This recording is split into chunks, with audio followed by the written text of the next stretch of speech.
네, 시청자 여러분 안녕하세요.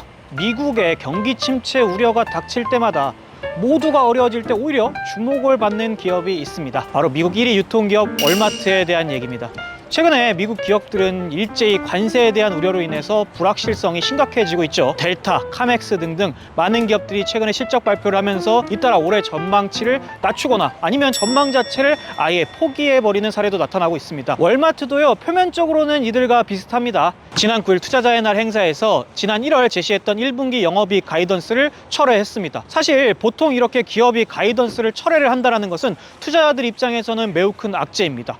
하지만 오히려 이날 월마트는 반대로 주가가 크게 올라갔습니다. 철회 발표 직후에 5% 넘게 급등을 했고요. 그리고 그날 오후 추가로 관세 완화 소식까지 더해지면서 최종적으로 10% 상승률에 육박했죠. 이런 결과가 나오게 된 이유는 월마트의 가이던스 철회가 다른 기업들과는 조금 그 모양새가 달랐기 때문입니다. 영업이익에 대한 가이던스는 철회하면서도 3에서 4% 성장할 것이라는 매출 가이던스는 그대로 유지를 시켰습니다. 그러니까 한마디로 영업이익은 자신이 없지만 매출만큼은 자신이 있다, 그런 의미겠죠. 이게 무슨 뜻일까요? 손해를 보더라도 물건을 싸게 팔겠다는 그런 선언입니다. 한마디로 치킨 게임에 들어가겠다는 얘기죠. CEO인 더그 맥밀런은요, 지금은 상황이 일상적이진 않지만 우리는 과거에도 항상 위기 때마다 승리해왔다, 이렇게 강조를 했습니다. 투자자들은요, 이 같은 주장이 허세가 아니라 어느 정도 근거가 있는 자신감이라는 데 지지를 보내고 있습니다. 직접 들어가서 그 자신감의 원인이 뭔지, 근거는 뭔지 한번 같이 살펴보시죠.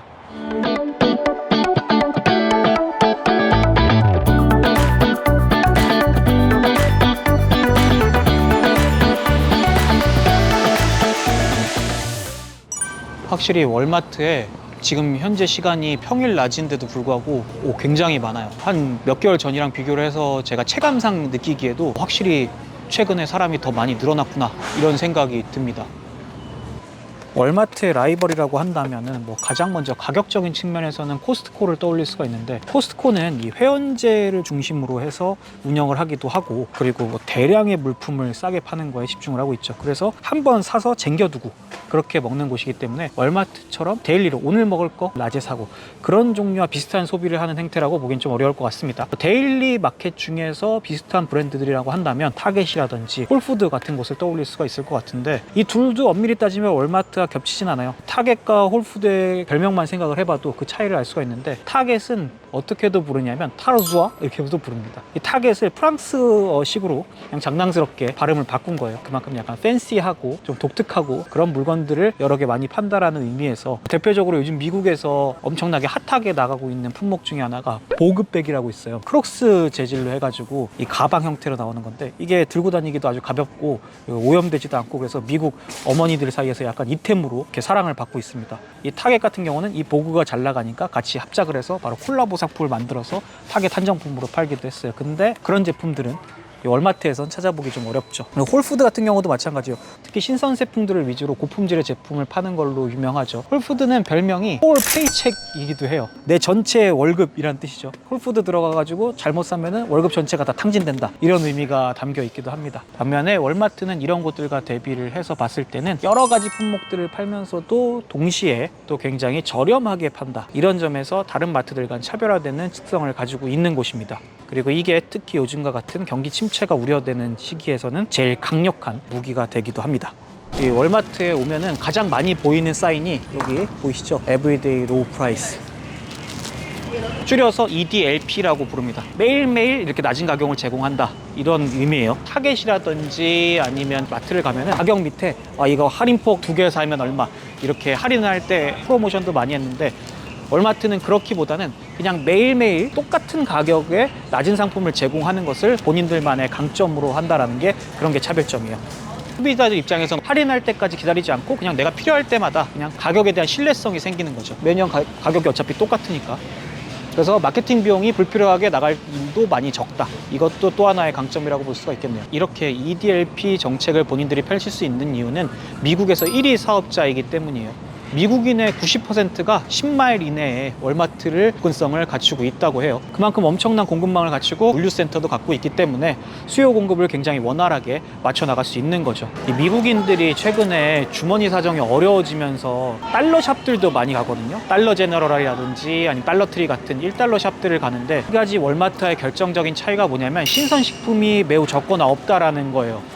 그 이유가 생각해보면 간단해요. 이 신선식품들은 그냥 보관해서 안 팔리면 바로 썩어버리죠. 그대로 손해로 잡혀요. 근데 이 달러 제너럴 같은 곳들은 싼 값에 최대한 물건을 팔기 위해서 뭐 통조림 같이 뭐 오래 먹어도 재고로 쌓여있어도 상관없는 그런 제품들을 주로 파는데, 월마트는 과일들을 많이 팝니다. 지금 제가 들고 있었던 이 파인애플은 2.34달러 밖에 안 하네. 엄청 좋네. 이 월마트가 싼 가격을 유지할 수 있는 이유 중에 하나는 PB 상품을 굉장히 적극적으로 활용을 하고 있기 때문이기도 해요. 지금 보시고 계신 게 그레이트밸류, 월마트의 식음료 자체 PB 브랜드입니다. 일반 제품이랑 가격을 비교해 보면은 똑같은 메이플 시럽이 보면은 3달러 중반 이렇게 팔죠. 자체 PB 브랜드는 2달러대. 통상적으로 한 30% 정도 더 일반 제품들보다는 싼 것으로 그렇게 알려져 있어요. 월마트는 PB 상품 비중이 다른 경쟁 브랜드에 비해서는 높은 편입니다. 월마트가 한 31% 정도를 PB 상품으로 매출을 올리는데, 타겟이 한 25% 정도 되고, 다른 데서는 한 20% 초반대까지 나오는 곳들도 있으니까 훨씬 더 PB 상품을 활용한 매출을 일으키는데 더 성공시키고 있다, 이렇게 볼 수가 있겠죠. 과자뿐만이 아니라 냉동식품들에서도 그레이트밸류의 활용도는 매우 높습니다. 타이슨 푸드를 제외하고는요, 이 그레이트밸류가 많아요. 전략적인 게 같은 용갈이잖아요. 근데 가격을 딱 이렇게 붙여놓고 보면은 다르죠. 타이슨 푸드는 6.46달러, 여기 본인들 거는 5.97달러. 웬만하면은 그레이트밸류를 고를 수밖에 없겠죠. 그레이트밸류 이 생수도 팔고 있는데, 월마트가 가지고 있는 식음료 PB 브랜드가 밸류 하나만 있는 게 아니에요. 이렇게 샘스라고 돼 있죠. 샘스 초이스의 줄임입니다. 이 샘스 초이스도 월마트의 PB 브랜드 중에 하나예요. 왜 굳이 두 개를 만들었냐? 이 그레이트밸류는 조금 더 보급형이라고 생각을 하시면 되고, 이 샘스 초이스는 그보다 한 단계 더 윗단계의 품질이라고 생각하시면 편해요. 실제로 가격도 그래서 보면은 그레이트밸류의 한 병당 가격보다 한 병당 46.3센트로 조금 더 가격이 높죠. 그렇지만 그래도 다른 생수들보다는 더 저렴한 편입니다. 월마트는요, 경제 위기 때마다 강해지는 회사입니다. 2008년 금융위기 때가 그랬죠. 2003년부터 2007년까지 사이에 타겟에 밀려서 성장세가 많이 둔화가 됐었습니다. 하지만 경기가 2008년 금융위기로 인해서 침체가 되자 소비자들은 더 저렴한 월마트로 몰려들었습니다. 그 결과 2008년 동일 매장 매출이 타겟은 2.6% 줄어든 반면에 월마트는 3.3%나 오히려 증가했습니다.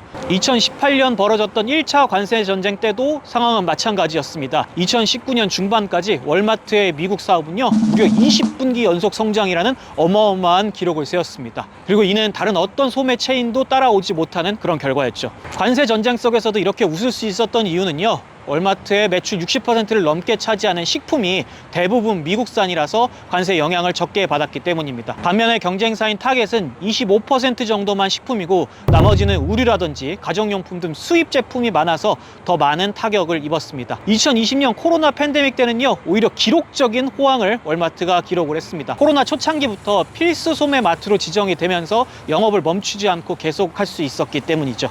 그해 2분기까지 미국 동일 매장 매출은 9.3%나 수직 상승을 하면서 수십 년의 가장 높은 성장률을 보여주기도 했습니다.